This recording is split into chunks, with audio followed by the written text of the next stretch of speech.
কিছু কথা যেটা আমি ইমানের দাবি মনে করি, সময়ের দাবি মনে করি, বিশ্বনবী সম্পর্কে জানার ইমানদার যে নৈতিক দায়িত্ব রয়েছে, সেখান থেকে আমরা কিছু শিক্ষা পাবো বলেই মেরাজ কেন হয়েছে, কিভাবে হয়েছে, মেরাজ আসলে কি, কেন হয়েছে মেরাজ, আল্লাহ তাকে কেন ডেকে নিয়েছেন, এখানে কি শিক্ষা রয়েছে, কি দফা আমাদের জন্য আল্লাহ পাক দিয়েছেন, কি দাবি ছিল আল্লাহ রাসূলের, কোরআন এবং হাদিস থেকে আমি চেষ্টা করব হুবহু কোরআন এবং হাদিস থেকেই বিশুদ্ধ আলোচনা করবার। মানবিক কারণে হয়তো স্লিপ অফ মাউথ যেটাকে বলা হচ্ছে, আমার হয়তো নিজের অজান্তে কিছু কথা হয়তো বের হয়ে যেতে পারে, আল্লাহর কাছে আগেই ক্ষমা চেয়ে নিচ্ছি। যেন আমি আল্লাহর কাছে দরখাস্ত করছি আল্লাহ পাক যেন সঠিক কথাগুলো মেরাজ সম্পর্কে আলোচনা আমলের লক্ষ্যে আমাদের উপস্থাপন করার এবং শোনার তৌফিক দান করে। সকলে বলছে আল্লাহুম্মা আমিন। প্রিয় সুধী, আমরা জানি লক্ষাধিক নবী এবং রাসূলকে আল্লাহ প্রেরণ করেছেন এবং তাদের উম্মতদেরকে, তাদের সম্প্রদায়কে হেদায়েতের জন্য মুজিজা দিয়েছেন। একটু কথা বুঝতে হবে কিন্তু, নাকি? একটু কথা যদি না বোঝেন তাহলে আমার এই ওয়াজেরও দাম আছে বলে মনে করেন, আর আপনি যে শুনতেছেন তারও কোনো দাম নেই। এই জন্য একটু বোঝার চেষ্টা করতে হবে আর সবসময় শয়তান থেকে পানা চাইতে হবে, কারণ শয়তান চায় না যে আপনি মূল্যবান কিছু কথা শুনে, কিছু গুরুত্বপূর্ণ কথা শুনে আমল করেন। এটা কিন্তু আসলে শয়তান আদৌ চায় না বলেই মসজিদে এসেই আমাদের যত প্রকার ঝুট ঝামেলার কথা উনি মনে করে দেন, শয়তান মনে করে দেয়, পাশাপাশি ঘুম দিয়ে দেয় চোখে, যাতে করে কথাগুলো বুঝতে না পারি। এই জন্য সবসময় আল্লাহ পাকের কাছেই কিন্তু আমাদের পানা চাইতে হবে শয়তান থেকে বাঁচবার জন্য, যাতে করে আল্লাহ প্রত্যেকটি কথার নূর আমাদের হৃদয়ের মধ্যে তৈরি করে দেন। বলেন আল্লাহুম্মা আমিন। জুমার দিন তো এমনি স্বল্প সময়, অল্প সময়ে কথা বলতে হবে, এই জন্য আমি চেষ্টা করবো কথাগুলো কাটছাট করে করে মূল কথাগুলো উপস্থাপন করার জন্য। আল্লাহ পাক ততটুকু বলা তৌফিক দান করেন। বলছে আল্লাহুম্মা আমিন। তো বলছিলাম যে নবী এবং রাসূলদেরকে আল্লাহ প্রেরণ করেছেন এবং তাদের সহযোগীদেরকে হেদায়েতের জন্য আল্লাহ মুজিজা দিয়েছেন, অলৌকিক কিছু কারবার করার তৌফিক দিয়েছেন, যে যুগে যেমন দরকার তেমনই দিয়েছেন। সংক্ষেপে দু একটা উদাহরণ দেই। মুসা নবীকে আল্লাহ মুজিজা দিয়েছিলেন। তো মুসা নবীর যুগটা ছিল জাদুকরের যুগ, তারা জাদুকে বেশি প্রাধান্য দিত। আমার কথা বোঝা যাচ্ছে তো? জাদুকরের যুগ, জাদুকে বেশি প্রাধান্য দিত এবং শ্রেষ্ঠ জাদুকর যে রাষ্ট্রীয়ভাবে তাকে বাছাই করে পুরস্কৃত করা হতো, তার সম্মান সবচেয়ে বেশি ছিল। জাদুকরের যুগ, এই জন্য আল্লাহ তাআলা মুসাকে জাদুর হালতে, জাদুর আদলে একটু জিনিস দান করেছিলেন। সেটা কি? তার হাতের একটা লাঠি। আপনারা পড়ছেন না? তার হাতের একটা লাঠি দিয়েছিলেন। লাঠিটার কাজ কি? এই লাঠিটাকে ধরলে অটোমেটিক একটা লাঠি হয়ে যেত, আর যদি ছেড়ে দিত বড় একটা অজগর সাপ হয়ে যেত। বলেন সুবহানাল্লাহ। জাদুর যুগ যে, আল্লাহ তাআলা এই জন্য এই হিকমত দিয়েছেন, এই মুজিজা দিয়েছেন। অন্য মুজিজা দিতে পারতেন, কিন্তু যারা যেটাতে, যে দেবতা যে ফুল দিয়ে তুষ্ট থাকে সেটা দিয়েই পূজা করতে হয় বলেই মুসা নবীকে আল্লাহ এই ক্ষমতা দিয়েছেন। বলেন সুবহানাল্লাহ। ফেরাউন যখন চ্যালেঞ্জ করলো যে তুমি তো জাদু করতেছো, তো আমার তো অনেক জাদুকর আছে, তোমার জাদু আমার কাছে কিছুই নয়, আসো তোমার সঙ্গে প্রতিযোগিতা হবে। মুসা বললো ঠিক আছে, আপনি ডাকেন আপনার জাদুকরকে। 400 জাদুকর আসছিল সেদিন। কয় শত? 400। বাছাই করে 400 জাদুকর আসছে, আর মুসা নবী গিয়েছে। আজকে প্রতিযোগিতা হবে, বিশাল ময়দান, হাজার হাজার মানুষ দাঁড়াই আছে দৃশ্য দেখবার জন্য। তো ফেরাউনের ওই জাদুকররা বলছে, দেখো তোমার জাদু কি আছে একটু দেখি। তো মুসা বলছে, না, নবীরা তো কখনো আগে আক্রমণ করে না, তোরাই আক্রমণ কর, দেখি আমি। তো ওরা জাদু দেয় আর সাপ বের করে, অজগর সাপ বের করে, বিশাল ভয়াবহ সাপ বের করে, হাজার হাজার সাপ বের করে দিয়েছে। এই সাপগুলো সব ক্ষিপ্র করে দৌড়ায় মুসাকে খাবার জন্য চলে আসতেছে। মুসা একটু মানবিক কারণে ভয় পেয়ে গেছে। ভয় যখন পেয়ে গেছে, মানুষ তো আসলে মুসা নবী মানুষ হওয়ার কারণে, মানবিক কারণে একটু ভয় আসা করে স্বাভাবিক। এত সাপ, হাজার হাজার সাপ আসতেছে, সবগুলো হাঁ করে, তো একটু কিং কর্তব্য বিমোট হয়ে গেছে সাময়িকের জন্য। আল্লাহ উহি করে বলছে, মুসা ভয় করছে কেন? তোমার হাতে কি লাঠি নাই? তোমার হাতে আমার জাদু নাই? ফেলে দাও না কেন? সুবহানাল্লাহ। মুসা লাইটা আস্তে করে জমিনের উপর ছেড়ে দিয়েছে, বিশাল বড় সাপ হয়ে গেছে। এত বড় সাপ হয়ে গেছে, তাফসিরের মধ্যে এসেছে, তাফসির ইবনে কাসিরের মধ্যে এসেছে যে, তাফসির জালালাইন আসছে যে এই সাপটা সোজাই পড়ে হাঁ করছে যখন, তখন দেখা গেছে যে তার একটা ঠোঁট মাটিতে লেগে আছে আর একটা ঠোঁট ফেরাউনের ছাদের উপর উঠে গেছে। বলেন সুবহানাল্লাহ। তো বিশাল হাঁ করেছে, করে এই সাপটাকে আর ওদেরকে ধরবার জন্য তাড়া করতে হারে নাই। তাফসিরের মধ্যে লিখেছে মুফাসসিরিনে কিরাম, একটু নিঃশ্বাস টান দিয়েছে, টান দেওয়ার সাথে সাথে ওরা ঝড়ের সময় কীটপতঙ্গ যেভাবে দ্রুত গতিতে উড়ে চলে যায়, সাপগুলো উড়ায় মুখের মধ্যে ঢুকতে শুরু করে দিয়েছে। বলেন সুবহানাল্লাহ। মুহূর্তের মধ্যে হাজার হাজার সাপকে খেয়ে শেষ করে দিয়েছে। এই দৃশ্য দেখে ফেরাউন ভয়েতে পাতলা পায়খানা করে ফেলেছে। বলছে, মুসা একটু থামো থামো থামো, তুমি একটু থামো, তোমার সঙ্গে আপোষ হবে। বলেন সুবহানাল্লাহ। তো বোঝাচ্ছিলাম যে আসলে যে সময়ে যা দরকার আল্লাহ সেই নবীদেরকে তা দিয়েছেন। এরপরে আসুন ঈসা নবীকে। ঈসা নবীর যুগের সময় চিকিৎসা বিদ্যার খুব দাম ছিল। চিকিৎসকের খুব দাম ছিল। তা আল্লাহ বললেন তাহলে আমি ঈসাকে কি মোজেজা দেব। আমি মূল ঘটনায় যাই নাই, কিন্তু বুঝবার জন্য একটু কিছু কথাবার্তা তুলে ধরেছি, কারণ মূল জিনিসে যাওয়ার আগে কিছু সাইড, যেমন কোরআন বুঝতে হলে আপনার ব্যাখ্যা বুঝতে হবে, সূরা বুঝতে হলে শায় নজুল বুঝতে হবে, এই জন্য আলোচনা বুঝতে হলে প্রাসঙ্গিক কিছু বুঝতে হবে বলে আমি কথা তুলছি। কিন্তু তো ঈসা নবীকে আল্লাহ কি দিবেন? তো ঈসা নবীর যেহেতু চিকিৎসার যুগ ছিল, চিকিৎসাকে প্রাধান্য দেওয়া হতো, বড় বড় হিকিম যারা ছিল, ডাক্তার ছিল, তাদের খুব মূল্যায়ন করা হতো। তো আল্লাহ ঈসা নবীকে মোজেজা দিলেন। কি মোজেজা? হাতে কিছু কুদরত দিলেন। ঈসাকে আল্লাহ বললেন যে ঈসা, তোমাকে শক্তি দিলাম, কিছু মোজেজা দিলাম, সেই মোজেজা কিন্তু মুখ আর হাত। তুমি, তোমার সামনে যখন অন্ধ লোক দাঁড়ায় যাবে, একবার জন্মের অন্ধ, জন্মান্ধ, মানে মাতৃগর্ভ থেকে, তোমার কিছু করতে হবে না, তুমি একটু চোখের উপরে হাত বোলাই দিয়ে ফু দিও, তাকে ভালো, সে ভালো হয়ে যাবে। বলে সুবহানাল্লাহ। এই জন্য জন্মান্ধ, যার কোনো চিকিৎসাই নাই, এই ধরনের রোগী তার কাছে আসতো, তিনি শুধু চোখের উপরে হাত দিয়ে কোন বেজগুলা বলে একটু ফু দিতেন, সঙ্গে সঙ্গে ভালো হয়ে যেত। বলেন সুবহানাল্লাহ। চিকিৎসার যুগ যে, কুষ্ঠ রোগী, ধবল রোগী, যার কোনো চিকিৎসা ছিল না সে যুগে, তারা ঈসা নবীর কাছে আসতো, বলতো হুজুর আমার তো করুণ দশা, হাজার হাজার টাকা খরচ করে তো কোনো উপায় হচ্ছে না, আপনি একটু দয়া করে আমার জন্য ফু দিয়ে দেন, আপনার একটু পবিত্র হাতে স্পর্শ করে দেন। ঈসা নবী তাদের গায়ে হাত বোলাই দিলে কুষ্ঠ রোগী ভালো হয়ে যেত। বলেন সুবহানাল্লাহ। এইটা দিয়ে মোজেজা, এটা হলো তার মোজেজা। কবরের কাছে দাঁড়ায় যখন কবরবাসীকে বলতেন তুমি একটু দাঁড়ায় যাও, তোমার সঙ্গে কথা বলতে চাই আমি, কবরবাসীর কাছে দাঁড়ায় যেতেন। উনি যখন ডাকতেন কবরবাসীকে কুম বিজলিল্লাহ বলে, তখন যখন ডাক দিতেন, তখন কবরটা দ্বিখণ্ডিত হয়ে যেত, কবরটা ফাঁক হয়ে যেত, ওই কবর থেকে ওই মায়ের দাঁড়ায় ঈসা নবীর সঙ্গে কথা বলতে বলেন সুবহানাল্লাহ। এইটা ছিল তার মুজিজা। আমি আর ব্যাকগ্রাউন্ডে গেলাম না, এখান থেকে একটু আমাদের সামনে চলে আসি কথা বুঝবার জন্য। আমাদের নবীকে, আমাদের রাসূলকে আল্লাহ মুজিজা দিয়েছেন, অসংখ্য মুজিজা। তার মধ্যে একটা শ্রেষ্ঠ মুজিজা দিয়েছেন, এই যেটাকে আমরা মেরাজ বা আসরা বলি। বলেন সুবহানাল্লাহ। এটা কেন দিয়েছেন? আমাদের যুগ হবে বিজ্ঞানের যুগ, নাকি মনে করেন? আমাদের যুগ হলো বিজ্ঞানের যুগ। বিশ্বনবী যখন জন্মগ্রহণ করেছেন তখন থেকে বিজ্ঞানের নাড়াচাড়া হচ্ছিল। আজকের একবিংশ শতাব্দীতে নাসা এই উন্নত তথ্য প্রযুক্তি নাড়াচাড়া করে চাঁদে চলে গেছে, মঙ্গল গ্রহে চলে গেছে, স্থায়ীভাবে বসবাস করবে, তার সেই সিদ্ধান্ত নিয়ে ফেলেছে, নাকি অলরেডি নিচ্ছে। কিন্তু এরপরে সূর্যকে আবিষ্কার করেছে মানুষ। সূর্যকে যে 9,30,00,000 মাইল দূরে, সূর্যের তাপ কতটুকু, কোথায় গেলে কিভাবে হবে, কোন দিকে সূর্যের মুখ আছে, কিভাবে আছে, এইগুলো তারা ইন্ডিকেট করার জন্য চেষ্টা করতেছে। কিছুটা সফলতা অর্জন করেছে। এইভাবে করে মানুষ অন্যান্য, যেমন সমুদ্রের তলদেশে কি আছে, এই সুইজারল্যান্ড এক সময় ভাবলো যে আমার গোপনীয়তা রক্ষা করার দরকার, তারা তখন মন্ত্রী পরিষদ নিয়ে সমুদ্রের নিচে গিয়ে বৈঠক করেছে। এই নিয়ে বিজ্ঞান এভাবে নাড়াচাড়া করতে করতে মানুষ তলদেশে কিছু পৌঁছেছে, উপরে কিছু পৌঁছেছে। যদিও তারা চূড়ান্ত পর্যায়ে যেতে পারে নাই, তারা সিদ্ধান্ত নিতে অনেক সময় ভুল করে। বিজ্ঞানের সিদ্ধান্ত ভুল, বিজ্ঞানের সিদ্ধান্ত 100-100 সহি নয়। কোরআন যে সিদ্ধান্ত দিয়েছে সেটাই সহি। ওটাকে খুঁজে বের করার জন্য বিজ্ঞানের অগ্রযাত্রা অব্যাহত হয়েছে। এই জন্য আল্লাহ জানেন, আল্লাহ বোঝেন, আল্লাহ জানেন যে এটা বিজ্ঞানের যুগে আমার রাসূলকে আমি পাঠিয়েছি। এই জন্য বিজ্ঞান সম্মত কিছু মুজিজা আমার নবীকে দেওয়ার দরকার বলেই আল্লাহ তাআলা বিজ্ঞানকে বুঝবার জন্য, বিজ্ঞানের চর্চা করবার জন্য, বিজ্ঞানিক তথ্য প্রযুক্তিতে আগিয়ে যাওয়ার জন্য, আল্লাহর নিদর্শন বুঝবার জন্য খাস করে বিশ্ব নবীকে একটা যে মুজিজা দিয়েছেন, তার নাম হচ্ছে ইসরা বা মেরাজ। বলেন সুবহানাল্লাহ। তো এই বিজ্ঞান আপনি যত বেশি গবেষণা করবেন, কোরআনকে বোঝা তত বেশি সহজ হয়ে যাবে। তবে বিজ্ঞান ভুল করতে পারে, কোরআনে কোনো ভুল নাই। এক সময় ছিল এরকম যে সূর্য পৃথিবীর চতুর্দিকে ঘরে, এইরকম বিজ্ঞানরা, গ্রিক বিজ্ঞানরা আবিষ্কার করেছিল, কিন্তু পরবর্তীতে কি হলো, এটা মিথ্যা পর্যবেসিত হলো। হলো কি, দেখা গেল কি সবসময় বড় জিনিসকে কেন্দ্র করে ছোট জিনিস ঘরে। যেহেতু 13 লক্ষ গুণ বড় সূর্য পৃথিবীর চাইতে, জন্য সূর্য ঘরে না, বরং পৃথিবী রাউন্ড করে করে সূর্যের চারিদিকে ঘরে, নাকি এটাই প্রমাণ হয়ে গেছে। এবং এটাই সত্য। বিজ্ঞান আগে থিওরি ছিল ভুল, এখন বিজ্ঞান বুঝতে পেরেছে না কোরআন সত্য, বরং আমাদের থিওরি ভুল হয়েছে। বলেন সুবহানাল্লাহ। তা প্রিয় শুধু এই জন্য কোরআনে কারিমে আল্লাহ পাক এই মুজিজা দিলেন, মেরাজ সম্পর্কে, মেরাজ করালেন, এবং কি এখানে বিজ্ঞানসম্মত কি কথা আছে, কিভাবে গেছে, এইটা নিয়ে এই শতাব্দীর বিজ্ঞানীরা গবেষণা করছেন যে কিভাবে করে আমরা বিশ্বনবীর মেরাজকে আরো সুন্দর করে মডিফাই করতে পারি, চিহ্নিত করতে পারি, সেখান থেকে শিক্ষা নিতে পারি। প্রচুর গবেষণা আছে এই নিয়ে। পাশ্চাত্য বিজ্ঞানরা উঠে পড়ে লেগেছে মেরাজের প্রকৃত ঘটনা কি, কিভাবে গিয়েছেন।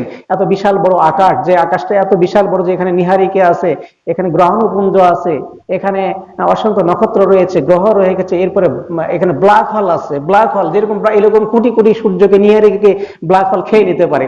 কোথায় যে তছনছ হয়ে যাবে কেউ খোঁজ পাবে না। এত বিশাল বিশাল গ্রহ তৈরি করে, সূরা ইয়াসিনের মধ্যে আল্লাহ চাকুলুন ফি ফালাকি ইয়াসবাহুন, এগুলো সবগুলোকে তৈরি করে আল্লাহ ঘূর্ণায়মান অবস্থায় রেখে দিয়েছে। কেউ কারো কক্ষপথে যাচ্ছে না, আপন আপন ঘুরতেছে, এবং কিয়ামত পর্যন্ত আল্লাহর আদেশ মেনে নিয়ে তারা ঘুরতেই থাকবে। বলেন সুবহানাল্লাহ। তো এটা হলো মেরাজ। মেরাজ কেন হয়েছে তার অনেকগুলো কারণ আছে। তার মধ্যে উল্লেখযোগ্য কারণ হলো যে আল্লাহ রাসূলের বয়স যখন, এই সন্তানে একটু মতানৈক্য আছে, আমি মতানৈক্য যাবো নাকি, শুধু আসলে যে কথাটা বেশি সমর্থন সেটা আমি বোঝাতে চাচ্ছি। 52 বছর বয়স। আল্লাহ রাসূলের। সেই সময় আল্লাহ রাসূলের স্ত্রী মারা গেল, হযরত খাদিজাতুল কুবরা মারা গেছে, আবু তালেব মারা গেল একই বছরে, দুইজন মারা গেছে। তো সবচেয়ে আল্লাহ রাসূলের প্রিয় ভাজন ব্যক্তিত্ব ছিল হযরত খাদিজাতুল কুবরা। তিনি ইসলামের এত বেশি খেদমত করেছেন, ওনার জীবনীতে আমি পড়েছি, তিনি এত বেশি ইসলামের খেদমত করেছেন যা পৃথিবীর মানুষ কল্পনা করেও শেষ করতে পারবে না। এত বেশি খেদমত করেছেন, এত বেশি খেদমত করেছেন। যদি কোনোদিন সম্ভব আমি খাদিজার জীবন থেকে, পুরো জীবন থেকে আপনাদের সঙ্গে শোনাবো তিনি কি করেছেন ইসলামের জন্য, এই ঘটনাগুলো তুলে ধরার চেষ্টা করবো, তবে আজকে পারবো না। তো এই যেই দুইজন বিশ্বনবীর জীবনে সবচাইতে ওতপ্রোত ভাবে ঘনিষ্ঠভাবে জড়িত হয়ে ইসলামের অগ্রগতির জন্য চেষ্টা করেছেন, তার মধ্যে খাদিজা ছিলেন অন্যতম এবং আবু তালেব তাদের মধ্যে অন্যতম। এই দুজনের একই বছর ইন্তেকাল করছে। হুজুর পাগলের মতো হয়ে গেছেন, আমি কি করব, কিভাবে ইসলামকে সামনে নিয়ে যাব, হতাশায় হতবিহ্বল হয়ে পড়েছেন। তিনি ছুটে গেলেন তায়েফের দিকে, যেখান থেকে 100 কিলোমিটার দূরে পাহাড়ি পথ। আমি গেলাম, আমাদেরকে দুইটা পথ দিয়ে নিয়ে যাওয়া হয়েছে। আমাদের ড্রাইভারকে বলে দেওয়া হলো বিকল্প একটা পথ, যে পথটা পাহাড়ি পথ, সেই পথ দিয়ে যেন আমাদেরকে নিয়ে যায় এবং সরল পথ দিয়ে নিয়ে আসে। সুবহানাল্লাহ বিহামদিহি, আল্লাহ নিদর্শন সেখানে দেখেছিলাম যে তায়েফের এই শহরটা এই জমিন থেকে 7 কিলোমিটার উপরে, এই জমিন থেকে 7 কিলোমিটার উপরে পুরো একটা শহর, বলেন সুবহানাল্লাহ বিহামদিহি। এবং সেখানে আল্লাহ তায়েফের আবহাওয়াকে এত সুন্দর করেছেন, বাংলাদেশের আবহাওয়া আর তায়েফের আবহাওয়া প্রায় সেম সেম, বলেন সুবহানাল্লাহ বিহামদিহি। সেখানে আবাদ হচ্ছে, কৃত্রিম ভাবে আবাদ হচ্ছে, পানির কোনো সমস্যা নেই, এত উপরে পানির কোনো সমস্যা নাই। এবং আমি এই ফসলগুলো আমাদের দেশে যে আমরা ধনা শাক বলি, যেগুলো আর কি ধনা শাক এই ধরনের, তারপরে পালং শাক জাতীয় কিছু চাষ হচ্ছে, সেখানে হাত দিয়ে নেড়ে নেড়ে দেখেছিলাম আমি, অনেক সুন্দর চাষ হচ্ছে। আমি জিজ্ঞাসা করলাম একজনকে যে এই পানির ব্যবস্থা কি করে, বলছে পানির কোনো সমস্যা নাই তায়েফে, তায়েফে অনেক পানি, অ্যাভেলেবল পানি, আমরা এখান থেকে আবাদ করি। এবং আমি যতটুকু জানলাম যে তায়েফ থেকে উৎপাদিত অনেক পণ্য মানে সৌদি আরবের প্রায় বেশি অংশ সাপ্লাই করা হয় এই তায়েফ থেকে উৎপাদিত পণ্য, বলেন সুবহানাল্লাহ। তো সেখানে গেলেন দিনের দাওয়াত দেওয়ার জন্য। আপনারা মোটামুটি ঘটনাগুলো জানেন। বিশ্বনবীকে তিরস্কার করা হলো, তাকে অনেক মারা হলো, প্রহার করা হলো। বিশ্বনবী প্রায় 3 থেকে 4 বার এই মায়ের চোটে জ্ঞান হারায় ফেলেছেন, তো নাকি এটা আপনারা মোটামুটি জানেন। বিশ্ব মনোরথ হয়ে, বিফল মনোরথ হয়ে তিনি ফিরে আসলেন, মক্কায় ফিরে আসলেন, রক্তাক্ত অবস্থা, কি করবেন চিন্তা করে পাচ্ছেন না। জিবরাইলকে দিয়ে আল্লাহ বললেন, জিবরাইল আমার বন্ধুকে এই মুহূর্তে সান্ত্বনা দেওয়ার জন্য আমার কাছে ডেকে নেওয়া খুব প্রয়োজন, সুতরাং তাড়াতাড়ি যাও, আমার বন্ধুকে আমার কাছে নিয়ে আসো, বলেন সুবহানাল্লাহ। তাহলে একটা উদ্দেশ্য হলো কি, সান্ত্বনা দেওয়া। 1 নম্বর উদ্দেশ্য হলো কি, সান্ত্বনা দেওয়া। খাদিজা মারা গেছে, আবু তালেব মারা গেছে, বিশ্বনবী দাওয়াত কিভাবে দিবেন অনেক চিন্তায় পড়ে গেছেন, তাকে রক্তাক্ত করা হলো, মারা হলো, সান্ত্বনা দেবার কেউ নেই। এতদিন আবু তালেব সান্ত্বনা দিত, খাদিজা সান্ত্বনা দিত, কে দিবে সান্ত্বনা? সুতরাং আমি আল্লাহ রাব্বুল আলামিন আমার বিশ্বনবীকে সান্ত্বনা দিতে চাই, এজন্য আমার বাড়িতে আসার দরকার, বলেন সুবহানাল্লাহ। 1। 2 নম্বর হলো যে আমি বিশ্বনবীকে শ্রেষ্ঠ প্রমাণ করতে চাই, তিনি খাতামান নবীন, ইমামুল মুরসালিনটা প্রমাণ করতে চাই। প্রমাণ করার সময় এসে গেছে, এই জন্য আমি তাকে আমার আরশে আজিমে ডেকে নিয়ে, যেখানে আসার কোনো যানবাহন নাই, কিছু আবিষ্কার হয় নাই, এই চূড়ান্ত মুহূর্তে আমার কুদরতি যানবাহন দিয়ে আমার বিশ্বনবীকে উপরে এনে বাইতুল মুকাদ্দাস দেখায়, সেখানে ইমামতি করায় আমি বিশ্ববাসীকে জানাই দিতে চাই যে তিনি ইমামুল মুরসালিন, রাসূল থেকে মুরসাল। রাসূল 1 বছর, মুরসাল বহু বছর, মানে রাসূলগণ, আর ইমাম মানে নেতা, রাসূলগণের উনি নেতা, যিনি ইমামতি করেছেন তাকে ইমাম বলা যায়। সুতরাং তিনি ইমামুল মুরসালিন, মানে সকল নবী রাসূল ওনার পিছনে ইক্তেদা করে বাইতুল মুকাদ্দাসে নামাজ পড়েছে, আল্লাহ পড়াবেন বলেই তার এই মেরাজ সংঘটিত হয়েছে, বলেন সুবহানাল্লাহ।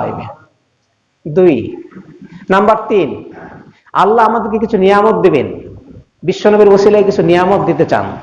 নিয়ামতটা কিভাবে দিবেন? আল্লাহ বলছেন যে আমি এত কিছু করেছি তোমার জন্য, সবকিছু তোমার পিছে পিছে জিবরাইল দিয়ে করেছি, সুতরাং একটু আমার কাছে নিয়ে আমি কিছু খাস জিনিস তোমাকে দিতে চাই, আমার কাছে ডেকে নিয়ে কিছু খাস জিনিস তোমাকে আমি দিতে চাই। এটা দূরে দূরে দিব না, আমার প্রিয় জিনিসটা তোমার হাতে অর্পণ করবো আমার আরশে আজিমে বসে, এই জন্য আমি তোমাকে ডেকে নিয়েছি। সুতরাং তুমি আমার কাছে আসো, তোমার উম্মতের মুক্তির জন্য আমি কিছু নিয়ামত তোমাকে দিতে চাই। সেই নিয়ামত দেওয়ার জন্য 14 দফা আমাদেরকে দিয়েছেন, সেটা পৃথিবীতে দেন নাই, আল্লাহ রাব্বুল আলামিন আরশে আজিমে দিয়েছেন, বলেন সুবহানাল্লাহ। মোটামুটি 3টা কারণ মেরাজ হয়েছে।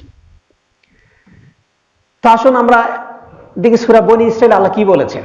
আবার সঙ্গে বলুন, আউযু বিল্লাহি মিনাশ শাইতানির রাজিম, বিসমিল্লাহির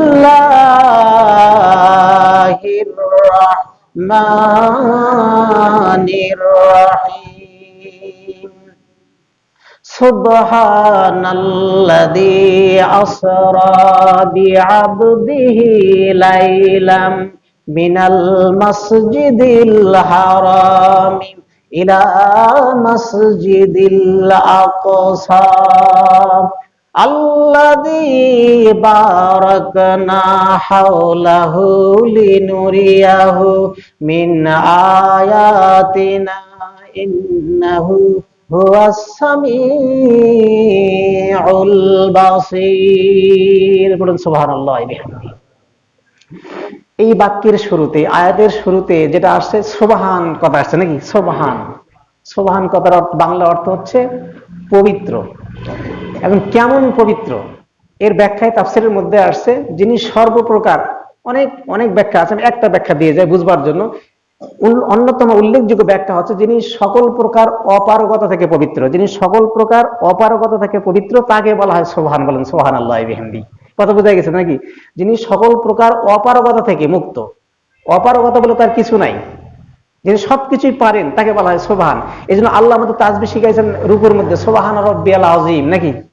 তারপরে সেজদাতে আমাদের তাসবিহ শিখাইছেন সুবহান রাব্বিয়াল আলা। সুবহান কথা, সুবহান মানে হচ্ছে যিনি সকল প্রকার অক্ষমতা থেকে অপারগতা থেকে পবিত্র তাকেই বলা হয় সুবহান।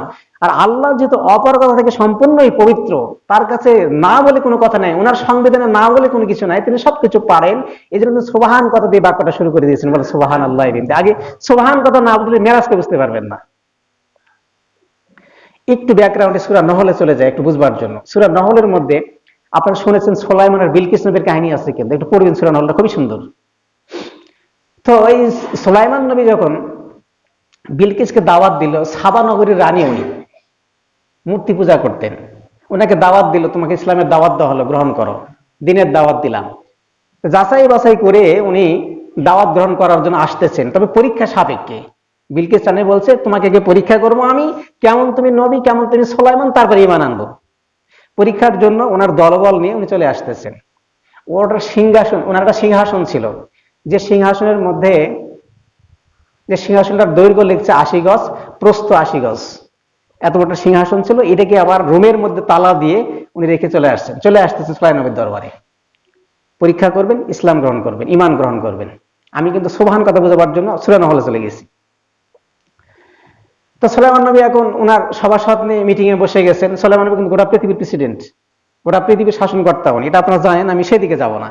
তো উনি ওনার সভাসদ বলবেন, উনি যখন সভাতে বসতেন তখন পাখিরা থাকতো, পশুরা থাকতো, জিন থাকতো, সবকিছুই থাকতো, সবকিছুর ভাষা বুঝতেন, সবার সঙ্গে কথা বলতেন। তো উনি বসে আলোচনা করতেছেন যে মানে বিলকিস আসতেছে, তো আমাকে পরামর্শ দাও, কি করবো আমি। তো আলোচনার এক পর্যায়ে পরামর্শ একটা স্থির সিদ্ধান্ত হয়ে গেল যে ওনার সিংহাসনটা আমার দরবারে আনতে হবে। উনি যেন দেখে, আমাকে পরীক্ষা করবার আগে ওই সিংহাসন দেখেই উনি যেন দুর্বল হয়ে যান, নার্ভাস হয়ে যান, যে আমি যার কাছে আসছে তাকে প্রশ্ন করে ঘায়েল করব, তো এই সিংহাসন আমার এখান থেকে কি করে আসলো, এটার জবাবই তো আমার নিজের কাছেই নাই, সুতরাং তাকে আর কি পরীক্ষা করবো। বলেন সুবহানাল্লাহ। এইটা আমার দরবারে আনতে হবে। দূরত্ব হলো 1250 কিলোমিটার। কত? 1250 কিলোমিটার দূরে সূরা নহলের মধ্যে আসছে, কিন্তু এত দূরে সাবা নগরী। তো সুলাইমান আলাইহিস সালাম বললেন যে তোমরা কে আছো এমন যে আমাকে অল্প সময়ের মধ্যে এই সিংহাসনটা আমার দরবারে উপস্থাপন করতে পারো, কে আছে? তো একজন জিন দাঁড়ায় গেছে, নাম হচ্ছে ইফরিজ। জিনের নাম হচ্ছে ইফরিজ। নামটা কি? ইফরিজ। ইফরিজ দাঁড়ায় গেছে। ইফরিজ দাঁড়ায় বলছে হুজুর আমি সিংহাসনটা নিয়ে এসে দেবো। বলছে কত সময় লাগবে তোমার? বলছে আপনি বসার থেকে উঠে দাঁড়াবেন, এই যতটুকু সময় লাগবে আমি তত সময়ের মধ্যে এনে দিব। বলেন সুবহানাল্লাহ। একটা লোকের বসে থেকে উঠতে কত সময় লাগে? কয়েক সেকেন্ড, 30 সেকেন্ড, বড় জোর 1 মিনিট লাগার তো কথা নয় নাকি? এই সময়ের মধ্যে দাঁড়ায় যায়। ইফরিজ বলছে আপনি বসে আছেন, দাঁড়াবেন, তার আগে সিংহাসন চলে আসবে। বলেন সুবহানাল্লাহ। আমি সুবহান কথার ব্যাখ্যা বোঝাবার জন্য এটা আলোচনা করছি। আমার ভাইরা, সুলাইমান নবী বললেন না না, আরো দ্রুত আনতে হবে। বিলকিস আসবার অনেক আগে সিংহাসন আমার চাই। কে আছো একটু দাঁড়ায় যাও। একজন আল্লাহর ওলি দাঁড়ায় গেছে, সুলাইমান নবীর একজন প্রজা দাঁড়ায় গেছে, তার নাম লেগেছে আসিম বিন বারখিয়া। সূরা নহলের মধ্যে আসিম বিন বারখিয়া তার নাম, আল্লাহর ওলি। উনি দাঁড়ায় বলে সুলাইমান রে, সিংহাসনটা আমাকে অনুমতি দিলেই আমি আপনার দরবারে নিয়ে আসবো। বলছে ইফরিস তো বলেছে দাঁড়ানো থেকে ওঠা পর্যন্ত সময় লাগবে নিয়ে আসতে, তুমি একটু বলো তো দেখি সিংহাসন আনতে তোমার কত সময় লাগবে। আসিফ বিন বারখিয়া বলছে, হুজুর কত আর চাইবো, আপনার চোখের পলক ফেলতে যত সময় লাগে এত সময়ের মধ্যে এনে দেবো। বলেন সুবহানাল্লাহ। আপনার চোখের সময় ফেলতে সূরা নহরের আলোচনা তো মৌমাছি চলে আসছে আর কি, নহর মানে কিন্তু মৌমাছি, না ভুল পিপিলিকা। তো চোখের পলক ফেলতে যে সময়টুকু লাগে এই সময়ের মধ্যে এনে দেবো আমি। আলোচনা এখান থেকে আমরা সুবহানের কথার বাক্য বোঝার চেষ্টা করতেছি। তো যে ইফরিস, যে জিনটা বসার থেকে উঠে দাঁড়াতে যে সময় লাগে এর মধ্যে 1200 কিলোমিটার পথ থেকে এই 80 গজ প্রস্থ, 80 গজ দৈর্ঘ্য আর 70 গজ প্রস্থ একটা সিংহাসনের উপহার দেবে সুলাইমান নবীকে। তারপর আসিম বিন বারখিয়া, যিনি একজন মানুষ, সুলাইমান নবীর উম্মত, একজন আল্লাহর বড় ওলি, তিনি আবার বলছেন যে চোখের পলক ফেলতে যে সময় লাগে আমি এই সময়ের মধ্যেই ওই সিংহাসনটা আপনার দরবারে উপস্থাপন করবো। আল্লাহ বলছেন আমি মানুষকে শক্তি দিয়েছি, আমি জিন জাতিদেরকে শক্তি দিয়েছি এত অসাধ্য সাধন করবার জন্য, এটা আমার ক্ষমতা আছে, আমি পারি, এই জন্য আমার নাম সুবহান। বলেন সুবহানাল্লাহ। সুতরাং যে মানুষ এত অল্প সময়ের মধ্যে সিংহাসন উপহার দিতে পারে, যে জিন এত অল্প সময়ের মধ্যে 1200 কিলোমিটার পাড়ি দিয়ে সিংহাসন উপহার দিতে পারে, এটা যদি তাদের দ্বারা সম্ভব হয়, আমার রাসূলকে আমি ধরার জমিন থেকে কোটি কোটি মাইল দূরে আরশে আজমে নিয়ে যাব, আমার সময় লাগবে না, আমার কাছে কোনো ব্যাপার নয় বলে আমি সুবহান কথা দিয়ে বাক্য শুরু করেছি। বলেন সুবহানাল্লাহ। বোঝা গেছে তো নাকি? এই জন্য আল্লাহ বলছে সুবহানাল্লাহ যে আসরা বিআবদিহি লাইলাম মিনাল মাসজিদিল হারামি ইলাল মাসজিদিল আকসা। এখানে আসরা, আরবি যারা জানেন তারা কিন্তু কথাগুলো ভালো বুঝবেন। আসরা মানে রাতের ভ্রমণ, ইসরা মানে রাতের ভ্রমণ, আর লাইলাতুন মানে কিন্তু রাত। দুটার অর্থ একই। ইসরা মানে রাতের ভ্রমণ, আর লাইলাতুন মানে তো রাত। এখন প্রশ্ন হলো, মুফাসসিরিনে কেরাম লিখেছেন যে আসরা দিলেই তো কথাটা হয়ে যেত, লাইলাতুন কেন লাগানো হলো? বলেন সুবহানাল্লাহ। আর বাবা মুফাসসিরিনে কেরাম লিখেছেন, বাবা ইসরা মানে রাতের ভ্রমণ, লাইলাতুন মানে রাত।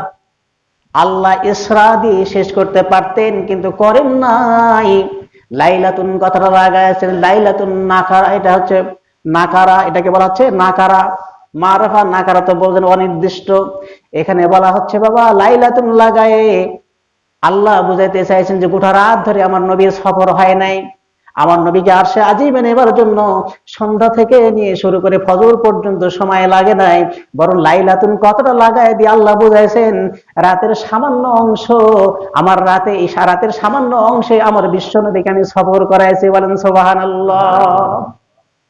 রাতের অল্প অংশ আমার নবী সফর করেছেন। পৃথিবীর সময় আমার নবীর সফর ছিল 27 বছর। এই অল্প সময়ে 27 বছরের সময় আল্লাহ রাসূলকে আমার রাসূলকে আমি ডেকে নিয়েছি এবং আমার কাছে আমার রাসূল বসেছিল কন্টিনিউ পৃথিবীর সময় 27 বছর। বলেন সুবহানাল্লাহ।